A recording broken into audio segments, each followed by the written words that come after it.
শাবনূরের সঙ্গে সালমান শাহর গোপনে ভারতের সফর, এরকম শিরোনামে একটি সংবাদ প্রকাশ হয়েছে। আমি প্রথমেই সকলকে বলবো, আমি সালমান শাহ ভক্ত, আমি শাবনূর ভক্ত। কিন্তু নেগেটিভ হোক, পজিটিভ হোক, আলোচনা হোক, সমালোচনা হোক, সবচেয়ে বড় যে বিষয়টি রয়েছে, বাংলা চলচ্চিত্রের সবচেয়ে জনপ্রিয় এবং ক্ষণজন্ম চিত্রনায়ক সালমান শাহ এভাবেই সকলের কাছে এতগুলো বছর ধরে অমর হয়ে আছে। তো আজকের পত্রিকা নামক একটি সংবাদ মাধ্যমে 24শে সেপ্টেম্বর 2024 একটি সংবাদ প্রকাশ করেছে শাবনূর এবং সালমান শাহকে নিয়ে। তারা এই সংবাদে শিরোনাম হিসাবে ব্যবহার করেছে সালমানের সঙ্গে শাবনূরের গোপনে ভারত সফর। তো আসলে এই সংবাদটি কিভাবে এবং তারা সালমান শাহর সঙ্গে শাবনূরের গোপনে ভারত সফর এটি নিয়ে আসলে কি বলেছে সেটি আপনাদের সামনে আমি তুলে ধরতে চাই। আশা করছি পুরো ভিডিওটির সঙ্গেই থাকবেন। ঘুম থেকে উঠেই গৃহকর্মী মনোয়ারার কাছে পানি চাইলেন সালমান শাহ। দরজা খুলে দিলেন। বাইরে মালি জাকির, 3 মাসের বেতন পাওনা ছিল তার। টাকাটা চাইলেই কোনো উত্তর না দিয়ে ভেতরে চলে যান সালমান শাহ। ইন্টারকমে দারোয়ানকে ফোন করে বলে দেন বাসায় যেন কাউকে ঢুকতে দেয়া না হয়। বেডরুমের দরজার সামনে অনেকক্ষণ চুপচাপ দাঁড়িয়ে থাকেন সালমান শাহ। সামিরা টিভি দেখছিলেন, সালমান এক দৃষ্টি তাকিয়ে থাকেন তার দিকে। শেষবারের মতো স্ত্রীকে দেখে বাথরুমে ঢুকেন। এরপর ড্রেসিং রুমে ঢুকে ভেতর থেকে দরজা বন্ধ করে দেন সালমান শাহ। 1996 সালের 6 সেপ্টেম্বরের সকাল। আর কয়েক ঘন্টা পরই দেশ জুড়ে ছড়িয়ে পড়বে স্বপ্নের নায়কের আকস্মিক বিদায়ের খবর। এর আগের রাতটা খুবই অস্থির কেটেছে। আদালতে জমা দেয়া police bureau of investigation PBI report বলছে 5 সেপ্টেম্বর সকাল থেকে উত্তরায় শুটিং করছেন সালমান। সন্ধ্যার দিকে যান এফডিসিতে। ফোন করে স্ত্রী সামিরাকে যেতে বলেছিলেন সেখানে। সামিরা গিয়ে দেখেন স্টুডিওতে ডাবিং চলছে, আর ভেতরে ঘনিষ্ঠ হয়ে বসে আছেন সালমান শাহ ও শাবনূর। এর দৃশ্য দেখে রাগ করে বাইরে চলে আসেন সামিরা। পরদিন বাদল খন্দকারের একটি সিনেমায় চুক্তিবদ্ধ হওয়ার কথা ছিল সালমানের। এফডিসিতে তাকে টাকা দিতে গিয়েছিলেন বাদল। রাতে সালমান ও সামিরার সঙ্গে একই গাড়িতে তিনি যান নায়কের বাসায়। বাসায় হঠাৎ সিদ্ধান্ত বদল করেন নায়ক।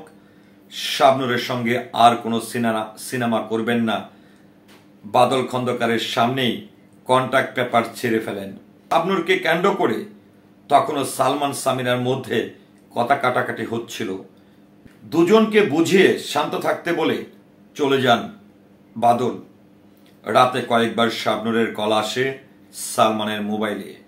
প্রতিবারই তিনি উত্তেজিত হয়ে চিৎকার করতে থাকেন। শাবনূরকে জানিয়ে দেন তাকে আর কল না করতে।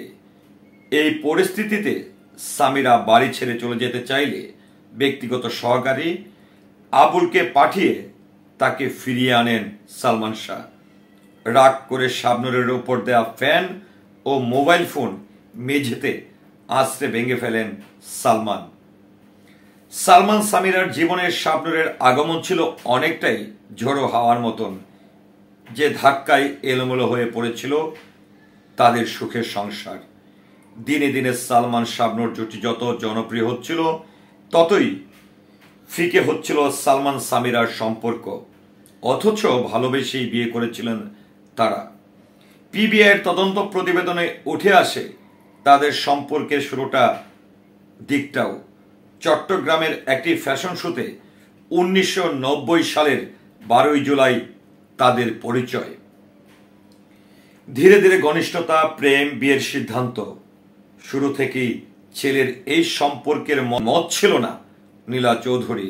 তবে সামিরাকে বিয়ের সিদ্ধান্তে অটল ছিলেন একরোখা জেদি স্বভাবের সেই সালমান শাহ। এই নিয়ে মায়ের সঙ্গে ঝগড়া করে 1992 সালের নভেম্বরে কিয়ামত থেকে কিয়ামত সিনেমার শুটিংয়ের সময় স্যাভলনকে আত্মহত্যার চেষ্টা করেছিলেন সালমান শাহ। একই বছরের 20 ডিসেম্বর গোপনে বিয়ে করেন সামিরা এবং সালমান। শাবনূরের সঙ্গে ঘনিষ্ঠতার আগ পর্যন্ত ভালোই চলছিল তাদের সংসার। সালমানের মৃত্যুর পর তার গৃহকর্মী জরিনা বেগম আদালতে যে জবানবন্দি দেন তাতে গুরুত্বপূর্ণ হয়ে উঠেছিল সালমান সামিরা শাবনূরের ত্রিভুজ সম্পর্কের বিষয়টি। বাসায় প্রায়ই যেতেন শাবনূর, নায়কের স্ত্রী এটা ভালোভাবে নিতেন না, ফলে টানাপোড়েন লেগেই থাকত। সামিরা চট্টগ্রাম থাকা অবস্থায় 2 দিন সালমানের বাসায় গিয়েছিলেন চিত্রনায়িকা শাবনূর। একদিন সারা রাত ছিলেন, আরেকদিন বের হন রাত 12টার দিকে। ফিরে এসে সেটা জানতে পারেন সালমানের স্ত্রী। সামিরা ও শাবনূর দুজনকেই ভালোবাসতেন সালমান। শাবনূরকে বিয়ে করে দ্বিতীয় স্ত্রী হিসাবে রাখতে চেয়েছিলেন, তবে সামিরার আপত্তিতে সেটা সম্ভব হয়নি। এই জটিল সম্পর্কের বেড়াজাল থেকে শেষ পর্যন্ত বেরোতে পারেননি সালমান শাহ। পিবিআই এর তদন্তে উঠেছে, শুটিংয়ের সময় শাবনূরকে নিয়ে বিভিন্ন স্থানে থাকতেন সালমান শাহ। এমনকি 1996 সালের 15 জুলাই স্ত্রীকে না জানিয়ে গোপনে শাবনূরকে নিয়ে তিনি গিয়েছিলেন ভারত সফরে। সামিরা তখন চট্টগ্রামে। তো আসলে সবচেয়ে বড় যে বিষয়টি রয়েছে, 1996 সালের 6 সেপ্টেম্বরে পৃথিবীর মায়া ত্যাগ করে চলে যান বাংলা চলচ্চিত্রের ক্ষণজন্ম চিত্রনায়ক সালমান শাহ।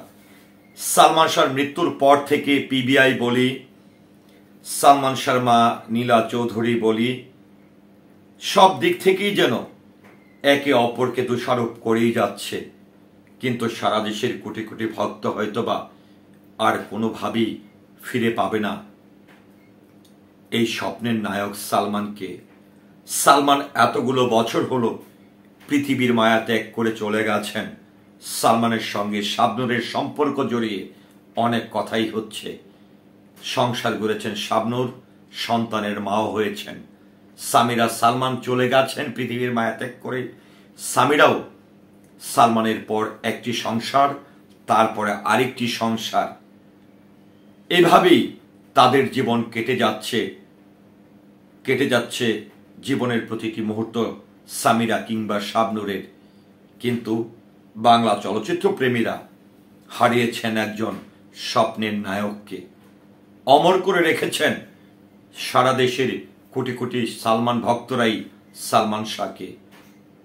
আজকের এই ভিডিও চিত্রের মাধ্যমে আমি হয়তোবা আজকের পত্রিকা নামক যে গণমাধ্যমটি রয়েছে সেখানে সালমান শাহর মৃত্যু, সালমান শাহর এই ঘটনা নিয়ে যে সংবাদটি প্রকাশ করেছে সেটি আপনাদের সামনে প্রকাশ করেছি।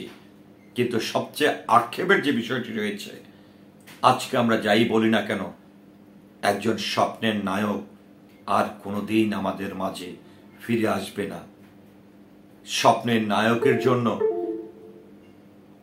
অনেকেই জীবন ত্যাগ করেছেন। সেটি আমরা সালমান হত্যার পর কিংবা মৃত্যুর পর দেখেছি। অনেকেই পৃথিবী মায়া ত্যাগ করে নিজের জীবনকে বিসর্জন দিয়েছেন। কিন্তু আজ যাদেরকে নিয়ে সালমান শাহ প্রসঙ্গ টেনে কথা বলা হয় তারা তো ভালোই আছেন, নেই শুধু আমাদের প্রিয় নায়ক সালমান। আমি একজন ক্ষুদ্র অভিনেতা হিসাবে সারা দেশের সালমান শাহ ভক্তদেরকে কৃতজ্ঞতা এবং ধন্যবাদ জ্ঞাপন করছি। আপনারা এতদিন ধরে সালমান শাহকে মনে প্রাণে ধারণ করে রেখেছেন। আল্লাহ তাআলা সালমান ভাইকে জান্নাত প্রদান করুক। ধন্যবাদ সবাইকে। আসসালামু আলাইকুম।